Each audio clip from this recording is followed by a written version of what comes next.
Hello, that old man. Go off and leave your lovely wife behind. It appeared out of nowhere. My wife was staring down at four fat thugs who appeared to be salivating at her.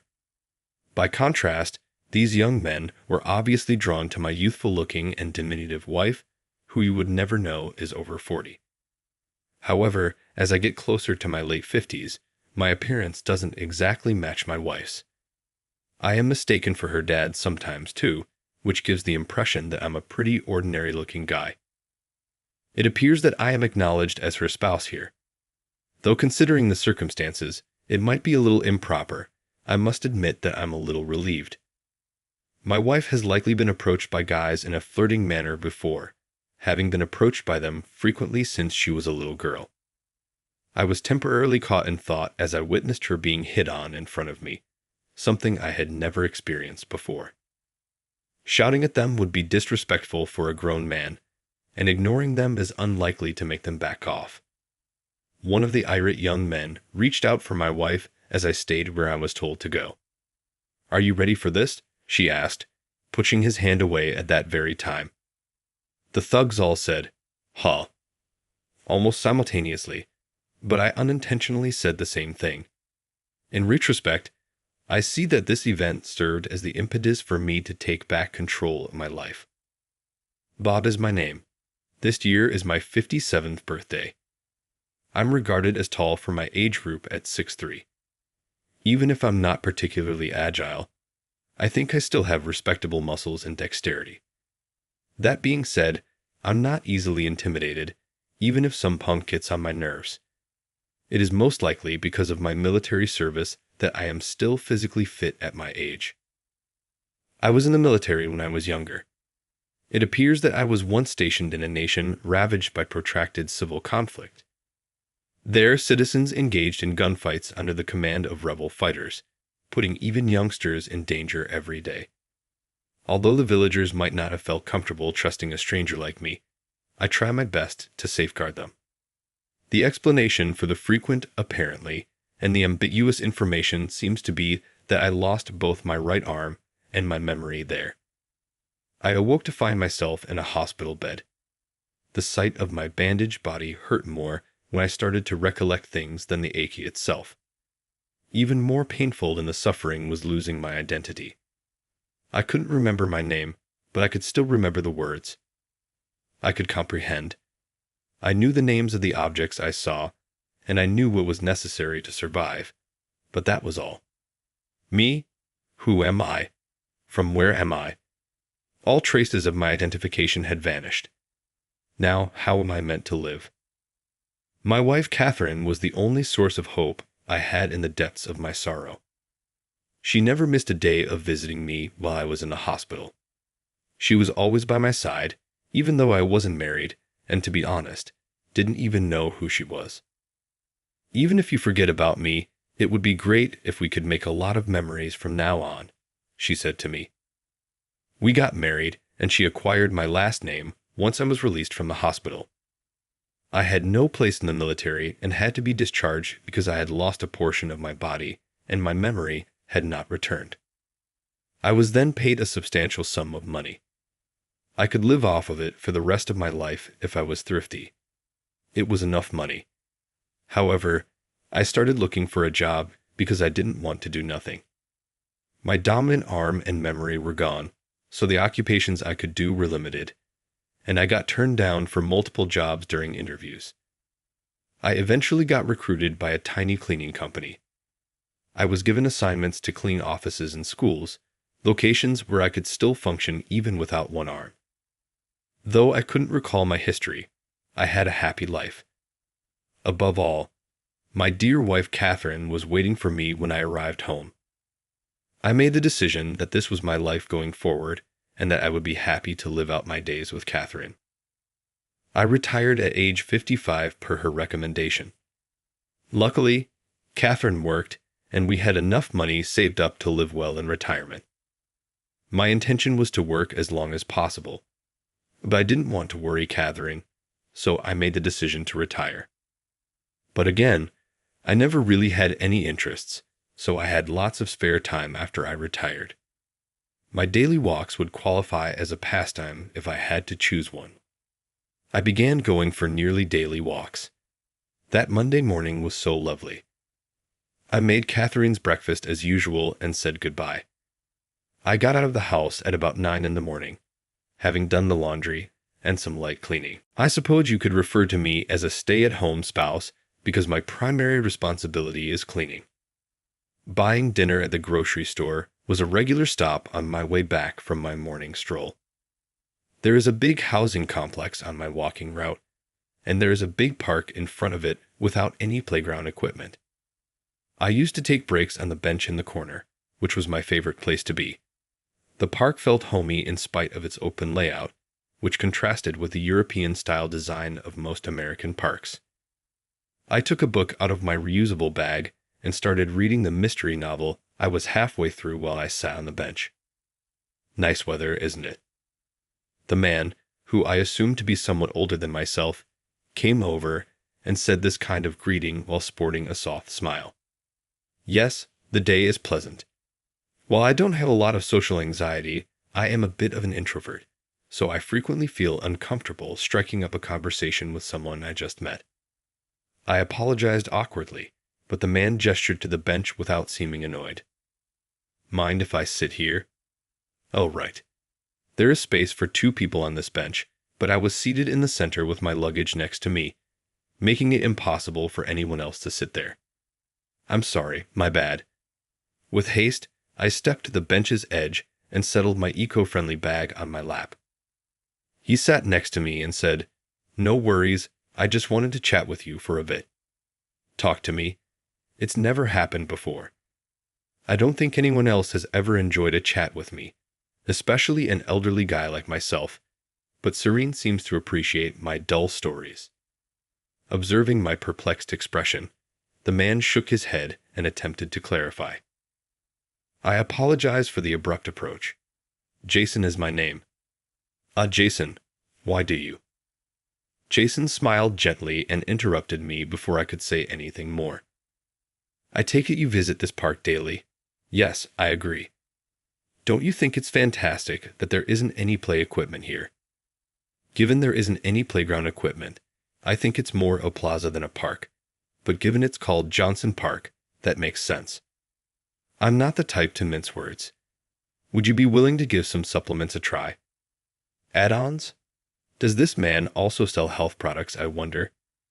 Did he simply happen to choose the middle-aged man who appears to be a sports enthusiast to pitch to? Since this is a sample, it is provided to you at no cost. Kindly give it a try if you'd like. Jason said calmly, yet he pressed the pill into my palm. Well, if it's a free sample, you should probably take it. I could always throw it away instead of taking it. It appears to be just like any other drug at first glance. Please accept it. I'd like to know what you think when I return. Just as I'm staring dumbfoundedly at Jason as he briskly walks off the bench, he looks back. See you again, Bob. I winced from a sharp headache, and I couldn't stop thinking about Jason's kind expression as he called my name. Did I really tell him my name? Wait. When I told Catherine the event that evening, she advised me to discard the supplement. You ought to alter your walking path as well. It's advisable to stay away from this person as he seems hazardous. Catherine makes a valid argument. Ultimately, taking drugs from anyone other than a pharmacy or doctor would only be the action of someone seriously lacking in judgment. Naturally, I'm not going to accept it, but I feel horrible if I did the next time I see him. Since I'm not very good at lying, I'd probably come out as biased. You're not required to meet him. He is unaware of your residence, correct? I'm curious. It seems he didn't recognize my name. He might be able to find my home if he is aware of my walking route and last name. Call the police if, by chance, you run into him. He is undoubtedly a villain. I sense something is off. Despite not being a fortune teller and without psychic abilities, Catherine's intuition frequently proves to be correct. I am aware that in her case, it should never be taken lightly, even when it is just a hunch. The following day, I followed her suggestion and altered my walking path. I even picked roads I had never driven on before, going past houses I had never seen. I realized how boring my regular walks had become because of the novelty of these strange sights.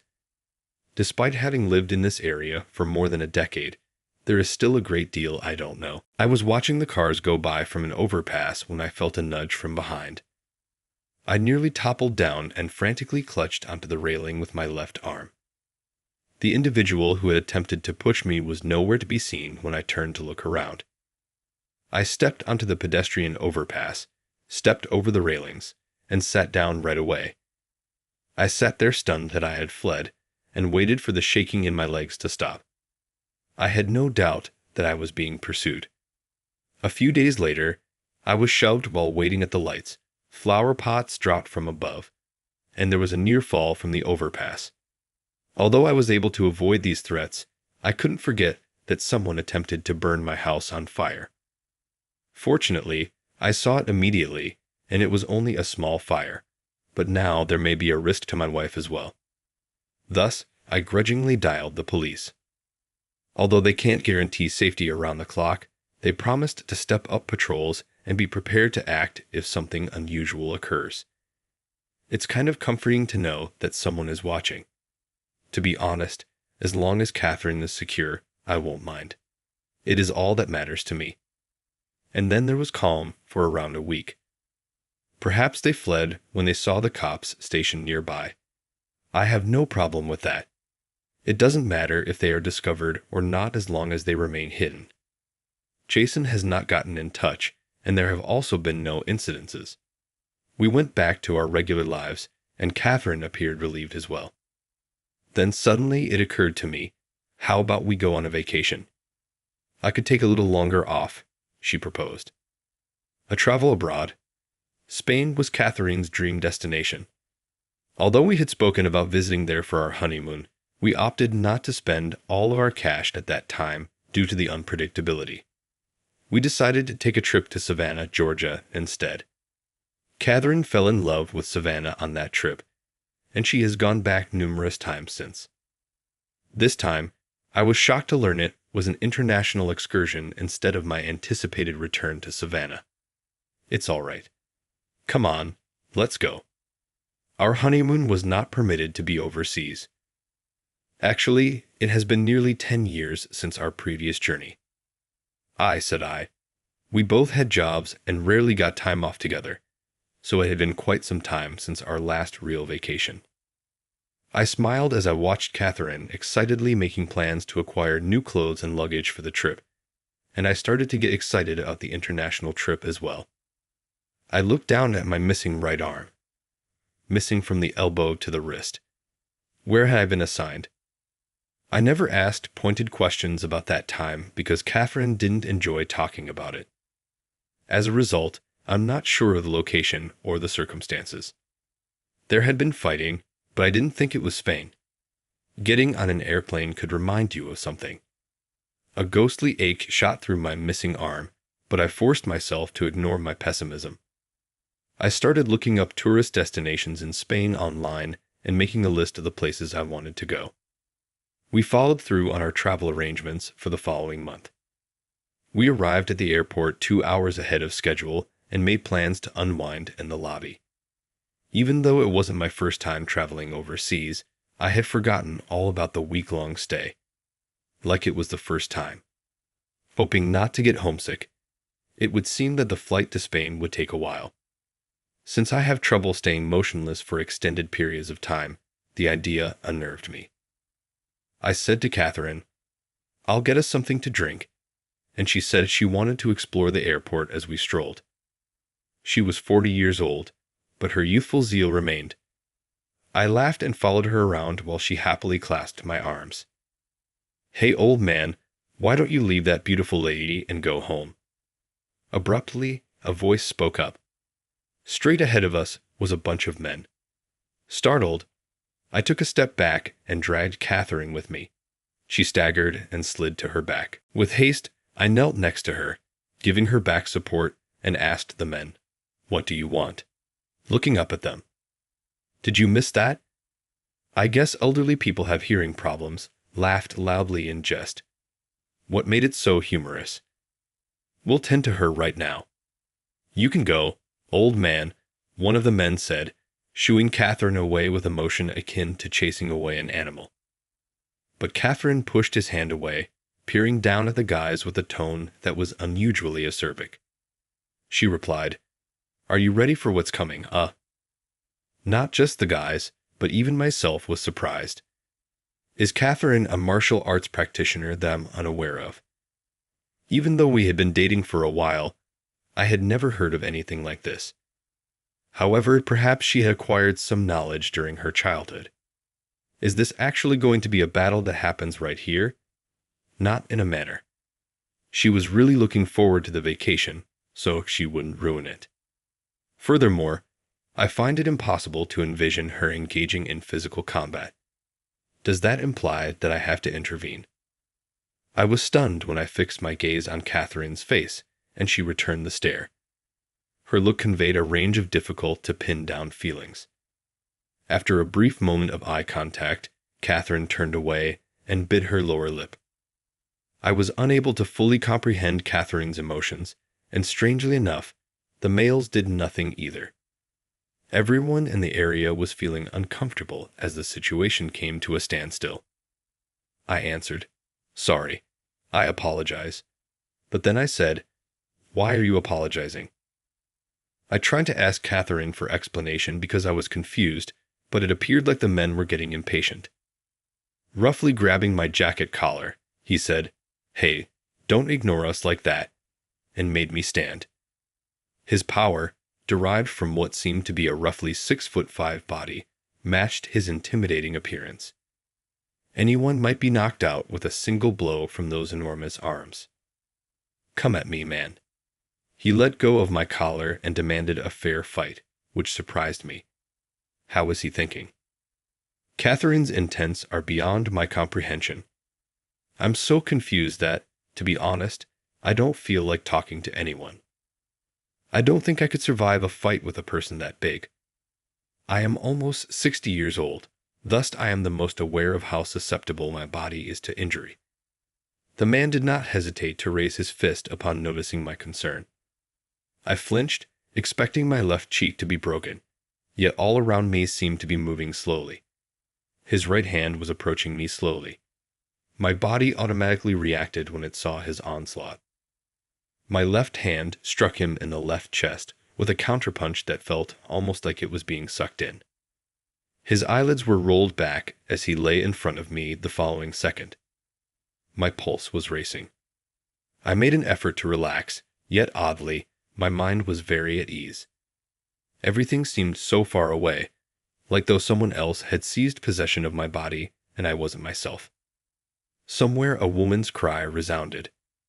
I must have knocked the man down in front of her. That's when I was able to move once more. I yelled at the man who was still and frothing at the mouth. However, there was no reply, no respiration. I tried to feel his chest and wrist for a pulse, but there was none. I went white. "Hey, come on, breathe." I tried CPR as best I could recall, but it didn't work. The other men merely stood there in awe, not knowing what to do while the man refused to move. I kept trying, frantically, to bring him back to life. "Please, please, breathe." I started crying and was pulled away by Jason, the guy who had given me some supplements at the park the other day. "Excuse me," I said. He opened his suitcase and took out a machine. Perhaps it's some sort of AED. The man's body shook when he placed it on his chest and pressed a button. The man drooled and came back to life a few seconds later. The man spat out saliva and trembled, as if recognizing what had happened to him. The men looked at Jason and nodded before heading out. They appear to have known Jason. Jason looked at me and grinned, still frightened and puzzled. "Let's have a talk somewhere we can sit down and relax." I called off the vacation. Neither Catherine nor I were feeling like taking a vacation right now. I later gave the security officials who had come an explanation of the entire situation. Since I was the aggressor, they had an obligation to turn me over to the police. However, the man I had injured did not file a report. Jason testified on my behalf and proved it was self-defense. Therefore, there were no legal issues, and I was released. Despite having a slim chance of making our flight, Catherine and I chose not to enjoy the vacation, so we canceled. We went home with Jason, who wanted to talk in a quiet place. Surprisingly, Catherine proposed that we have a conversation at home instead of the neighborhood cafe where I had intended to meet him. It was meant to be Jason and Catherine's first meeting. I questioned why Catherine would welcome such a man into our home, because she seemed to dislike Jason for giving me some suspicious medicines. Maybe this was her way of repaying him for standing up for me during the airport incident after all. When we arrived to the residence, we didn't waste any time in small talk and got right to the issue. So, where should we start? With his palms facing up, Jason shrugged while sipping the coffee that Catherine had made. To tell the truth, I have no idea what the hell is going on with me right now. Could you first tell me who you are, if that's okay? Jason closed his eyes and slowly nodded. Obviously. I am a physician by profession. As for our relationship, Bob, you were previously one of my patients, but I've retired from active practice. Client? Oh, I forgot who my doctor was. I suffered a serious injury when I was still in the service and was out of commission for a while. I started to say something about that moment in appreciation, looking down at where my right arm used to be, when Jason interrupted. Please don't thank me. I'm not worthy of it. What do you mean? Jason inhaled deeply, then released it gently as he raised his head to the ceiling. What has Catherine told you about your past? How was that? My past. The past I can't even begin to recall. I told Jason all I could recall, including the fact that I had no recollections of that period of time, and that I had once been a soldier who lost his right arm while performing his duty. Jason listened closely to my explanation, his eyes displaying a mixture of sorrow and sympathy. When I was done, all he replied was, I see. Should I tell them the truth? He questioned, turning to face Catherine. Catherine said nothing. Jason asked me to remain calm as he revealed the facts to me, taking her silence as permission. To begin with, Bob, you weren't your typical soldier. You served on a special operations squad. Hold on. Wait. What, you're claiming that I was on this special operations team and not in the military? Has Catherine been deceiving me then? To be honest, I couldn't care less about the specifics of my past, like if I had been a soldier or a member of a special team. However, it was shocking to learn that Catherine might have lied. Jason's statements felt validated by Catherine's silence. Please settle down. Catherine undoubtedly had good reasons for withholding some information from you. I take it that she wouldn't lie maliciously. Catherine said nothing, her expression expressionless. Let me explain, even if you might not get or accept this right away. You were assigned to a team tasked with ending a civil war in a certain nation. Even I don't know the precise details of who exactly commissioned this mission. Only the highest-ranking officials were aware of it. Regardless, you traveled to that nation, and the war was won as a result of your efforts. Like I was being praised with pride, I felt as like I was listening to someone else's heroic tale due to the shock of Catherine's apparent lie. I made an effort to pay attention, but what Jason said next astounded me. You were truly remarkable.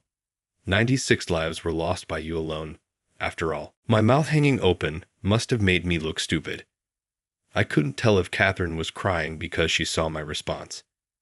Naturally, you cannot be compared to some random criminals in these circumstances. Saying that you had already neutralized opposing forces with overwhelming power is probably more accurate.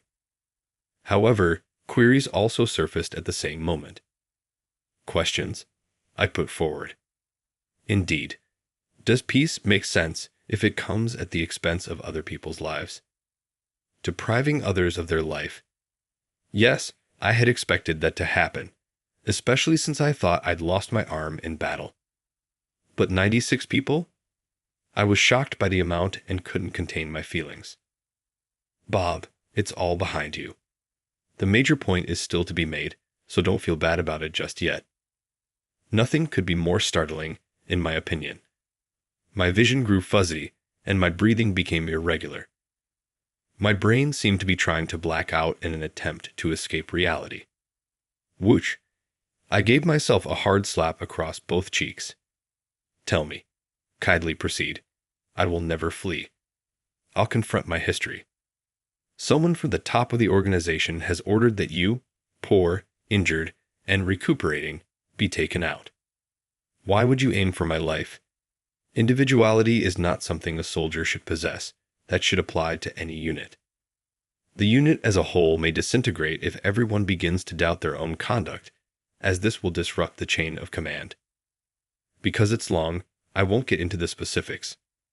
First of all, the reason you were hurt was because you were such a formidable presence in combat that the other opponents were unable to stand you.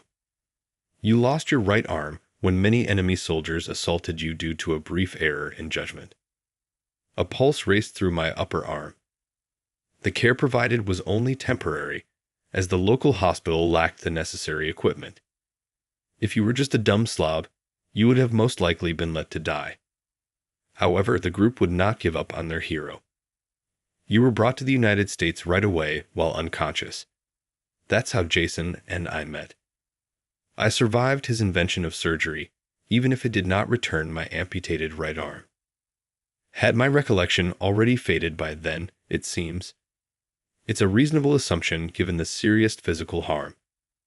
My memory seems to have been erased by a powerful shock to my head. It makes sense, doesn't it? I was the one who took your memories, which is why you still had them. Jason, why? Why not?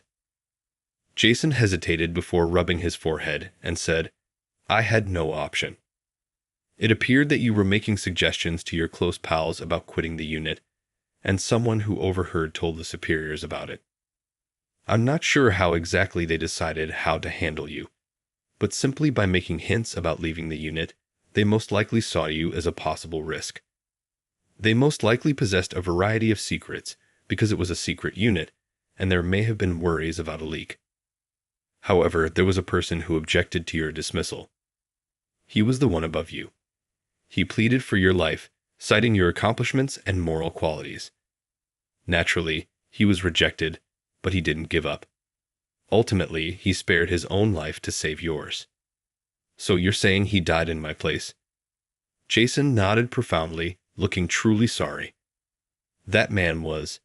Jason turned to look at Catherine. Catherine's father. I got out of my chair without giving it any thought. Coffee spilled out of a tipped-over mug, but nobody appeared to mind. Catherine.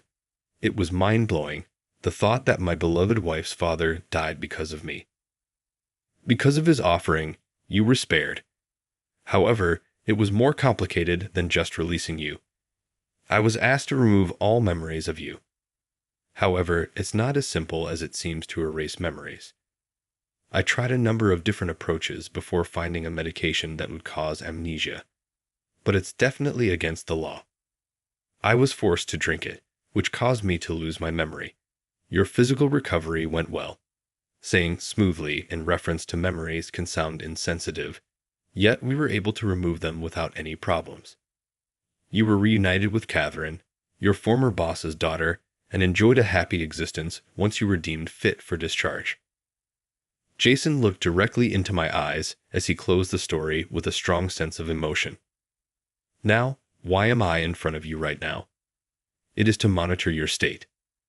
So you came to check if my memories are indeed gone. John gave a loud nod and clapped his hands. You pick things up quickly, precisely.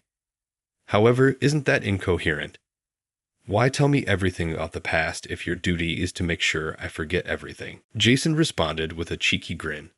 You really pick things up quickly. It's easy. The group you were a part of wants your memories erased forever. Thus, all you have to do now is retake the amnesia medication.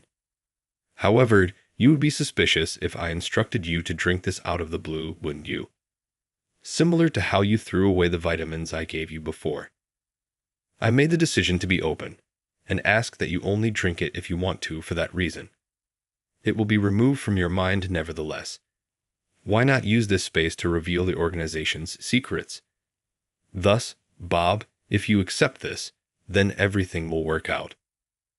Jason held up a single pill in his palm and winked. This is the memory-erasing drug. Indeed, compared to the last version you took, this one is safer. Proceed. Accept it. Jason pressed the tablet firmly into my palm. With a sigh and a phew, he finished his coffee. It must be dry in his throat from all the talking. This lifts a weight off my shoulders. I'll forget about Catherine if I take this. Furthermore, I might possibly lose my identity. I was so overcome with terror that I just gazed at the pill in my palm. Don't you want to enjoy a quiet retirement with your spouse? I mean, a wise guy like you knows what I mean, right? Is there nothing else I can do? Ultimately, for someone like myself who has taken so many lives, to now yearn for my own happiness is rather bold. Furthermore, losing my memories seems like a tiny price to pay if taking this medication guarantees that Catherine won't suffer any harm. However, I apologize. It's too much for me. Don't give up, Bob. Don't lose heart after all this. Living under continual observation all the time. I want to save my memories of Catherine, not lose them. Even when she lied, Catherine has always supported me without question. It is not significant. She did it, I think, for my benefit. Furthermore, I have no doubt that she is not the type to take advantage of others. Above all, she is not the type of lady who would accept saving herself at the cost of another's suffering. I trust her because of this. Even her falsehoods are forgiven. I'm not sure what this group has in store for us, but I'll do everything in my power to keep her safe, even with my aging body. In addition, I'm lacking an arm. Little that I can do. To be honest, I'm not sure if I can keep Catherine safe till the very end, but I can commit the rest of my life to her and live it with her. Whoa, choking. Then Jason started throwing up. Catherine was unfazed, but I was stunned. Is this the last one? I've kept my word, right? Jason scowled at Catherine, who returned his icy stare. How does your own medicine taste? Where did you get this? You will not need to know. Even if I told you, you would forget. Jason writhed in agony, cursing, for 10 or so minutes before collapsing. After a while, Catherine turned to face me and started crying. Before, she had been staring down at Jason. That's finished. Lastly, I'll divulge everything to you. All he wanted to do was try his medicine. Jason woke up an hour later and couldn't remember who he was. I brought him to the local police station and told them I had discovered an old man wandering around, leaving the rest to be handled by the police. Given the consequences of the medicine, I don't think he'll be retiring peacefully. Catherine was waiting for me when I got home, having cleared up Jason's mess.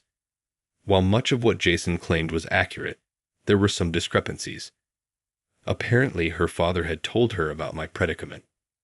When I was injured and could no longer serve as a soldier, the organization first intended to use me in a support capacity. But John was against that. He wanted to use me to test his medicine. He suggested wiping my memory and then kicking me out of the company. Jason's perspective was taken into consideration since, it appears, he had family members in positions of authority inside the company. I was used as a test subject to demonstrate the efficacy of his medication. I took half of the medicine, having deftly crushed it in my hand before ingesting it. Catherine saw this and came over to me, weak and drooling, and took the half pill out of my fisted fist. I looked at Catherine as my consciousness began to fade. With steely eyes, she told me that she swore revenge upon Jason. It turned out that Jason's evil advice had also caused Catherine's father to pass away. Catherine's father was genuinely acting in the guise of taking responsibility for his workers, despite the fact that he had opposed making me take the unknown medicine until the very end. Catherine harbored a deep-seated grudge against Jason between her father and myself. However, we later got married and led contented lives. Catherine thought about moving on and living in peace with each other. She secretly hoped that I would never lose my will to fight and my need for revenge. She desired for us to face and defeat our adversary as a team. However, she struggled within for a long time, not wanting to ruin my hands one more. Then the chance presented itself. Catherine achieved her purpose by keeping an eye out and inviting Jason to our house. I apologize for my lies. I know you're upset, but I was unable to forgive him, especially for Jason. If you wanted a divorce, I could understand, Catherine remarked, forcing a grin. It was obvious to everyone listening to her tremulous voice that she was trying to project bravery. Not me alone. I don't blame you for lying, Catherine, and I would have wanted to exact revenge on your father for standing up for me until the very end, I said to Catherine. I can't remember her father or the feelings of that period, though I do remember it in a vague way. Even so, I have to have thought that was completely inexcusable. She is not affiliated with the group, thus she is unaware of the specifics. Her father, it seems, just told her about my treatment. In my memories from the past, I could have lost my right arm, but I still have you in my left arm. For me, that is more than sufficient. I gave Catherine a strong hug with my lone arm, and felt her thin, frail body cry in my arms. She appeared so exposed as a result. Jason's predicament turned into a side note. Jason's true identity remained a secret, but when he was spotted roaming around clearly confused, it caused considerable public curiosity. I was the one who found him, and for some reason the media got my address. Still, I refused to be interviewed and remained silent. As the one who was involved, it is only normal for me to remain silent. However, I find myself wondering why Jason lost his entire sense of self after taking the half-tablet, whereas I simply lost my memories. But thinking about it now is useless. My marriage to Catherine has remained happy and strong. We even took the much-awaited trip to Spain, enjoying our first international travel together. Catherine exclaimed with excitement that she'd hoped to travel to every nation in Europe. We'd have to live past 100 years old, even if we traveled to one nation annually. However, it seems worthwhile to live a long life simply to see her grin.